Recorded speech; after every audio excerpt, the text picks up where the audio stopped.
ఈరోజు హైకోర్టు ఇచ్చినటువంటి తీర్పు మరి ప్రజాస్వామ్యవాదులకి అందరూ కూడా మరి స్వాగతించినటువంటి రోజు ఈరోజు. దీన్ని బీఆర్ఎస్ పార్టీ స్వాగతిస్తూ ఉంది. మరొకసారి మరి కోర్టులు రాజ్యాంగాన్ని ప్రజాస్వామ్యాన్ని కాపాడుతుండడంలో మరి ఈరోజు నిరూపితమైందని చెప్పి కూడా ఈ సందర్భంగా మనవి చేస్తూ ఉన్నాం. ఇది మా బీఆర్ఎస్ పార్టీ యొక్క మొదటి విజయం. మరి ఈరోజు నుంచి మా విజయాలు స్టార్ట్ కాబోతూ ఉన్నాయి. ఈ రాబోయే అన్నీ కూడా బీఆర్ఎస్ పార్టీ విజయాలని చెప్పేసి సందర్భంగా మనవి చేస్తూ ఉన్నాను. చాలా స్పష్టంగా హానరబుల్ హైకోర్టు మరి ఆదేశాలు మరి అదేవిధంగా తీర్పునిచ్చింది. 4 వారాల లోపల ఏవైతే పిటిషన్స్ ఉన్నాయో మరి పిటిషన్స్ని కూడా దానిపైన నిర్ణయం తీసుకోవాలని చెప్పేసి కూడా మరి చెప్పడం జరిగింది. మరి నేను ఈరోజు ఈ సందర్భంగా మరి ఇది సరైన సమయం సందర్భం వచ్చింది కాబట్టి మాకు స్పీకర్ గారి పైన సంపూర్ణమైన నమ్మకం విశ్వాసం ఉన్నది. మా పిటిషన్స్ ఈ ముగ్గురు శాసనసభ్యులు అయితే ఉన్నారో దానం నాగేందర్ గారు, కడియం శ్రీహరి గారు, తెల్ల వెంకట్రావు గారితో పాటు మిగతా 7 శాసనసభ్యుల యొక్క పిటిషన్స్ కూడా స్పీకర్ గారి దగ్గర ఉన్నాయి. మరి మళ్ళీ కోర్టు యొక్క డైరెక్షన్స్ కానీ కోర్టు తీర్పు గురించి వేచి చూడకుండా శాసనసభ యొక్క గౌరవాన్ని ఏదైతే లెజిస్లేటివ్ మనకు ఒక పిల్లర్ 4 పిల్లర్స్లో మనం అనుకుంటాం కదా, 4 పిల్లర్స్లో మనకు అసలు లెజిస్లేటివ్ అనేది ఒక ప్రధానమైన పిల్లర్. మరి దాని యొక్క గౌరవాన్ని దాని యొక్క ఔన్నత్యాన్ని కాపాడాల్సిన బాధ్యత ఈరోజు స్పీకర్ గారి పైన ఉన్నది. ఇప్పటికైనా సరే ముఖ్యమంత్రి గారి యొక్క ఒత్తిడులకు ప్రభుత్వం యొక్క ఒత్తిడులకు లోను కాకుండా వారు స్వతంత్రంగా ఖచ్చితంగా ఇలాంటి అనుమానం లేదు, రాజ్యాంగం ప్రకారంగా పార్టీ ఫిరాయించిన ఎమ్మెల్యేని పైన అనర్హులుగా ప్రకటించేటువంటి సర్వాధికారాలు స్పీకర్ గారికి ఉన్నాయి. కాబట్టి ఈ 3 శాసనసభ్యులతో పాటు మిగతా 7 సభ్యులది కూడా ఎవరైతే పార్టీ ఫిరాయించి బాహటంగా వారు పార్టీ మారనమని చెప్పుకున్నారో ఆ 10 మంది శాసనసభ్యులపైన ఇమ్మీడియట్గా స్పీకర్ గారు వారిపైన కూడా అనర్హులుగా ప్రకటించాలని చెప్పేసి కూడా నేను సవినయంగా స్పీకర్ గారు విజ్ఞప్తి చేస్తూ ఉన్నాను. ఎందుకంటే వేచి చూసే ధోరణిలో ఉండి, ఎందుకంటే మన ప్రధానంగా మనం అనుకుంటాం ఇంతకుముందు మనం 4 పిల్లర్లో జ్యుడిషియరీ కానీ అదేవిధంగా లెజిస్లేచర్ కానీ అదేవిధంగా ఎగ్జిక్యూటివ్ బాడీస్ కానీ అదేవిధంగా మనం 4th ఎస్టేట్గా మనం 4th పిల్లర్గా మనం మీడియాని మనం అనుకుంటాం దేశంలో అంతా కూడా. కాబట్టి ఈ యొక్క గౌరవాన్ని కాపాడాల్సిన బాధ్యత సమయం ఆసన్నమైంది. మరి కాంగ్రెస్ పార్టీ యొక్క ద్వంద్వ వైఖరి ఈరోజు తేటతెల్లం అవుతూ ఉంది. దేశవ్యాప్తంగా గడిచిన మరి 7-8 నెలలుగా ఇక్కడ తెలంగాణ రాష్ట్రంలో కానివ్వండి, దేశవ్యాప్తంగా కానివ్వండి, వారు ఢిల్లీలో మాట్లాడేది ఒక తీరు ఉంటుంది, ఇక్కడ రాష్ట్రంలో అమలయ్యే తీరు ఒకలాగా ఉంటుంది. హిమాచల్ ప్రదేశ్లోనేమో పార్టీ ఫిరాయించినటువంటి ఎమ్మెల్యేనేమో శిక్షిస్తారు, తెలంగాణలో మాత్రం పార్టీ ఫిరాయింపు చేస్తున్నటువంటి ఎమ్మెల్యేని రక్షిస్తారు. ఈ రకంగా అక్కడేమో పనిష్మెంట్ ఇస్తూ ఉన్నారు, ఇక్కడేమో రెడ్ కార్పెట్ ఇస్తూ ఉన్నారు. ఇవి స్పష్టంగా కనపడుతూ ఉంది. వారం రోజుల క్రితమే వారు అనర్హులు ప్రకటించడమే కాక వారికి పెన్షన్ కూడా ఇవ్వమని చెప్పేసి కరాఖండిగా అసెంబ్లీలో తీర్మానమే చేసినటువంటి సందర్భం చూసాం. మరి ఇక్కడ కూడా కాంగ్రెస్ పార్టీ ఉంది కదా, దీనిపైన ఈరోజు కాంగ్రెస్ పార్టీ జాతీయ పార్టీ అని చెప్పుకుంటాం. ఎందుకంటే ఈరోజు రీజనల్ పార్టీగా మరి ఉన్నది ఈరోజు. కానీ వారికి చరిత్ర గల పార్టీ కాంగ్రెస్ పార్టీ అని చెప్పుకుంటాం. ఈరోజు ఒక ఆదర్శవంతమైన పార్టీగా చెప్పాల్సినటువంటి అవసరం ఏర్పడింది.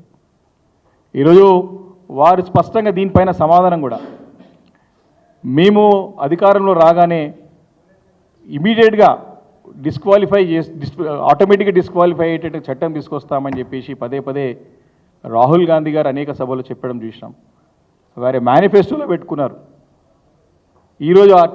ఈరోజు సమాధానం రాహుల్ గాంధీ గారు, దేశ పార్లమెంట్లో ప్రధాన ప్రతిపక్ష నాయకుడు ఉన్నటువంటి రాహుల్ గాంధీ గారు దీనిపైన సమాధానం స్పందించాల్సిన అవసరం ఉన్నది. ఈరోజు జాతీయ పార్టీ అధ్యక్షులైనటువంటి మల్లికార్జున ఖార్గే గారు దీనిపైన స్పందించాల్సిన అవసరం ఉన్నది. దేశానికి ఇది ఒక మైలురాయి లాంటి రేపు ఈ తీర్పుతో పాటు స్పీకర్ తీసుకున్న నిర్ణయం దేశానికి ఒక ఆదర్శ నిర్ణయంగా ఉండాలి అని చెప్పాల్సిన అవసరం ఉన్నది.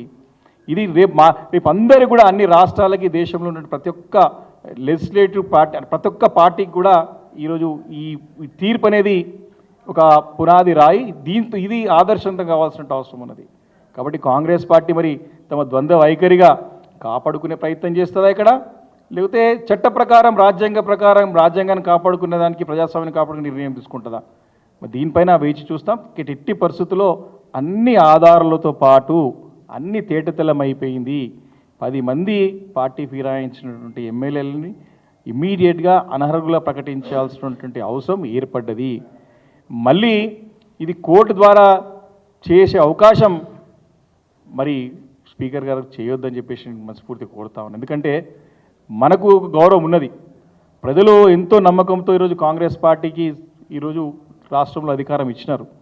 కాబట్టి వారు దీన్ని కాపాడుకునే విధంగా ప్రయత్నం చేయాలా, అంతే తప్ప మరి మేము ఇంకా చాలా లూప్ ఉన్నాయి దీంట్లో ఇంకా వెతుక్కుంటాం కాలయాపన చేస్తామంటే మీరు అపహాస్పాలన ఖాయం. ఇప్పటికే రాష్ట్రంలో ముఖ్యమంత్రి గారు వారి యొక్క మంత్రివర్గం తీసుకున్న నిర్ణయాలతో అనేక ఇబ్బందులు వస్తూ ఉన్నాయి. రాష్ట్రం అప్రతిష్ట పాలైంది. ఈరోజు పెట్టుబడులు పోతూ ఉన్నాయి. వరదలు వస్తే ఆదుకునే పరిస్థితి లేదు. రైతులు ఆత్మహత్యలు చేసుకుంటా ఉన్నారు.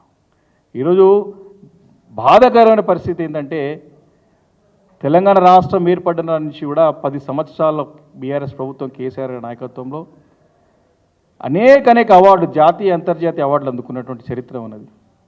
ఈజ్ ఆఫ్ డూయింగ్ బిజినెస్లో ఎప్పుడు కూడా 1, 2, 3, 1, 2, 3లు ఉండే.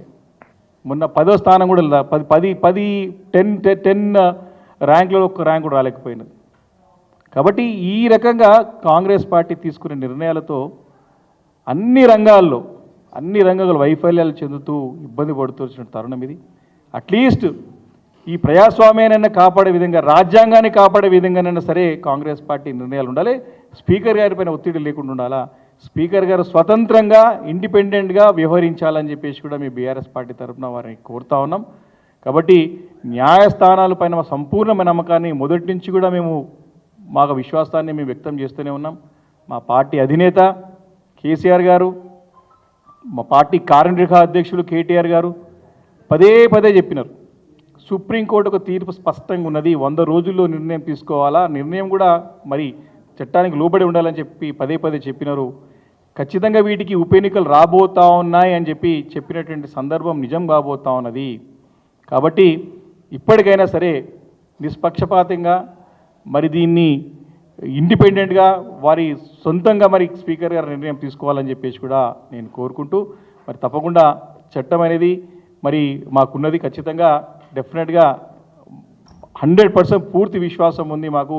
ఇటు లెజిస్లేచర్ యొక్క ఔన్నత్యాన్ని కాపాడాలి స్పీకర్ అని చెప్పేసి నేను కోరుతా ఉన్నాను. Thank you. నేను అదే చెప్పినాను. స్పీకర్ గారు మళ్ళీ కోర్టు గురించి వెయిట్ చేయకుండా లెజిస్లేచర్ యొక్క గొప్పతనాన్ని, దాని యొక్క ఇంపార్టెన్స్ని పోగొట్టకుండా, దాని యొక్క దాన్ని డిగ్రేడ్ చేయకుండా నిర్ణయం తీసుకోవాలని చెప్పి కోరుతా ఉన్నాం. వారికి మిగతా 7 సంబంధించినటువంటి శాసనసభ్యుల అనర్హత పిటిషన్ కూడా పెండింగ్ ఉంది. స్పీకర్ గారి కార్యాలయం, స్పీకర్ గారి దగ్గర పెండింగ్ ఉంది. మా అప్లికేషన్ తీసుకోవడానికి నిరాకరించారు. కానీ మళ్ళీ మేము తప్పకుండా మా పార్టీ తరఫున న్యాయస్థానం ఆశ్రయిస్తాం. తప్పకుండా మాకున్నటువంటి హక్కు అది.